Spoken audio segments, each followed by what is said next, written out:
네, 여러분 안녕하세요. 자, 오늘은 벌써 7단원의 세 번째 주제인 사회 집단과 차별 문제입니다. 자, 여기 몇 가지 핵심 키워드들이 있을 텐데요. 살펴보고 갈까요? 일단 여러분은 사회 집단의 의미를 알 수 있을 거고요. 이 시간 저와 함께 학습을 하면서 그 다음에 사회 집단을 이렇게 분류할 수 있어요. 소속감이 있냐 없냐에 따라서 내 집단과 이 집단으로 나누고 그 다음에 결합 의지에 따라서 그러니까 내가 뭔가 선택적으로 의지적으로 했냐에 따라 이익사회 아니면 출생과 동시에 결정됐냐 공동사회 그러니까는 출생과 동시에 결정됐냐 아니면 내가 살아가면서 선택했냐 이 얘기입니다. 공동사회와 이익사회 이따 자세히 보고요. 1차와 2차는 뭔가 친밀감을 기준으로 친밀한 어떤 그런 집단이냐 아니면 일, 업무, 비즈니스 관계로 만나는 거냐 1차와 2차 1차 집단이 치밀한 집단 2차 집단은 업무와 관계돼서 만난 집단이라는 거고요. 준거 집단이라고 하는 건 행동의 기준이 되는 겁니다. 행동의 기준. 그러니까 사람들은 누구나 다 소속되기를 희망하는 집단이 있어요. 그 집단을 우리가 준거 집단이라고 합니다.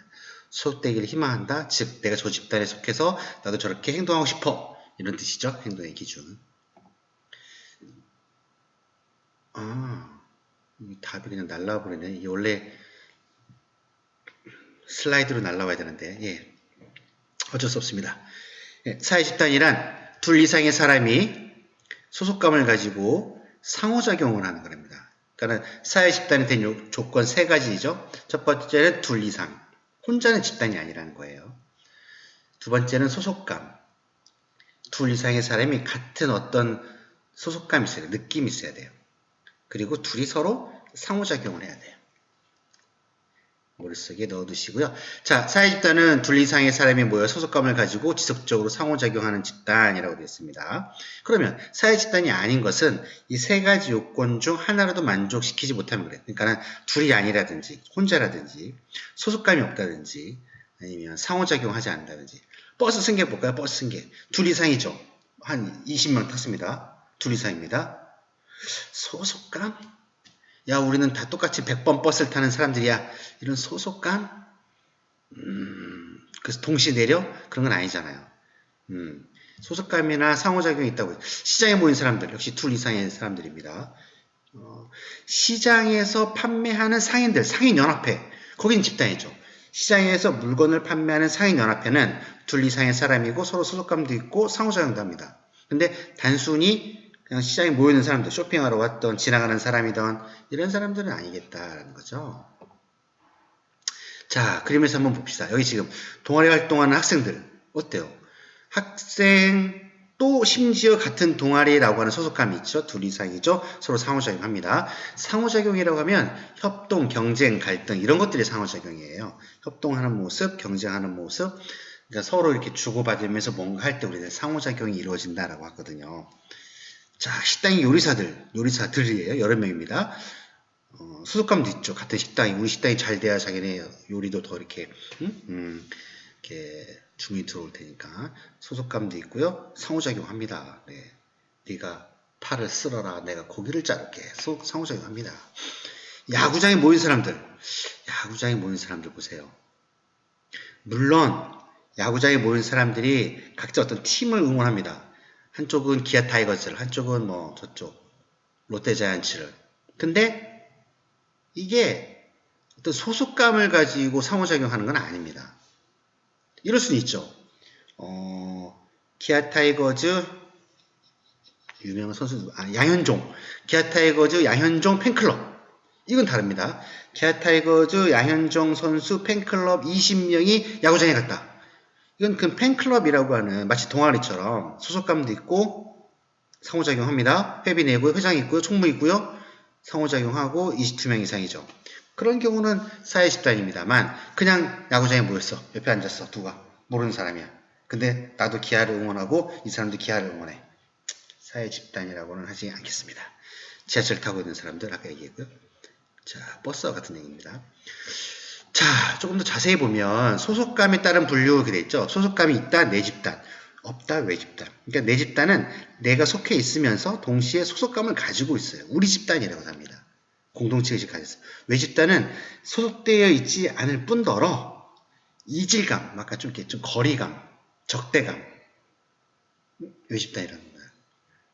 1학년 1반, 다 1학년 1반인데 한 친구만 1학년 2반, 약간 2반 너 왜 우리 반 왔지? 이런 약간 이질감, 외집단이라고 수 있죠. 근영중, 다 여기 20명 근영중인데 한 명만 기전중, 여기 왔지? 이런 약간 이질감, 적대감. 소속감에 따라 내 집단과 외집단으로 구별할 수 있다라는 겁니다. 그러니까 외집단은 단지 내가 안 속해 있다라는 것만 의미하지 않아요. 안 속해 있을 뿐더러 약간 좀 거리감이 있을 때 우리가 외집단 이렇게 얘기합니다.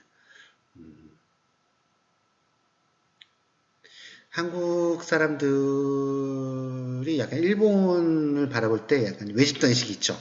소속되어 있지 않을 뿐더러 약간 적대감이 있습니다. 뭐 그런 겁니다. 자, 결합의지. 그러니까 결합의지가 있었냐 아니면 자연발생적이냐. 결합의지가 있었다라는 건 내가 살아가면서 선택했다는 거고요. 자연발생적이라는 건 내 선택과 상관없이 내가 무언가 선택한 게 아니고 출생과 동시에 공동사회가 자연발생적입니다. 자신의 의지와 상관없이 속한 사회. 내가 김혜김 씨의 73대 손 태어날지는 제가 선택한 게 아니죠. 태어나고 보니까 김 씨인 거예요.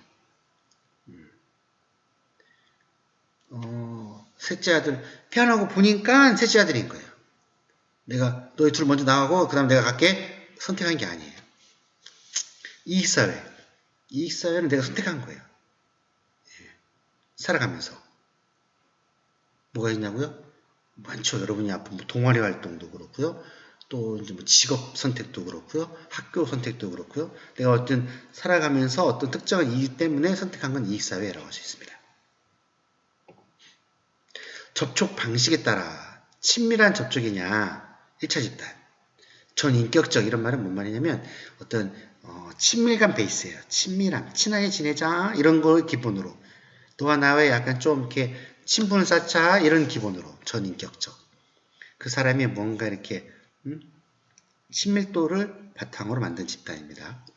2차 집단 수단적 내가 살아가기 위해서 저 사람 꼭 필요해. 수단적인 만남이에요. 비즈니스 관계, 업무 관계, 형식적 관계라고 합니다. 준거 집단은 개인이 판단하거나 행동을 선택하는 데 기준이 됩니다. 기준. 네.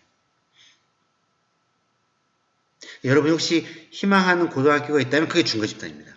여러분이 앞으로 진학하기를 희망하는 대학이 있다면 그게 준거 집단입니다. 왜냐하면 우리가 그 집단에 속하기를 희망한다는 것은 그 집단에 속하도록 행동하고 노력할 여지가 많아요. 자, 마지막 스스로 확인 시간입니다. 사회집단 두 사람이 상호작용, 소속감을 가지고 있다라고 합니다. 접촉 방식에 따라 1차와 2차, 소속감에 따라 내 집단과 외 집단으로 구분합니다. 예, 여러분 수고하셨고요. 이 시간에 상당히 중요한 개념들 몇 가지 있었습니다. 잘 익혀두시기 바라고요. 역시 이 단원도 고등학교 공통사회의 개인과 사회 부분에 다 나오는 개념들이에요. 미리 알아두시면 지금 공부할 때 잘 알아두시면 앞으로도 계속 연계되니까 좋을 것 같아요. 자, 다음 시간에 만납시다. 바이바이.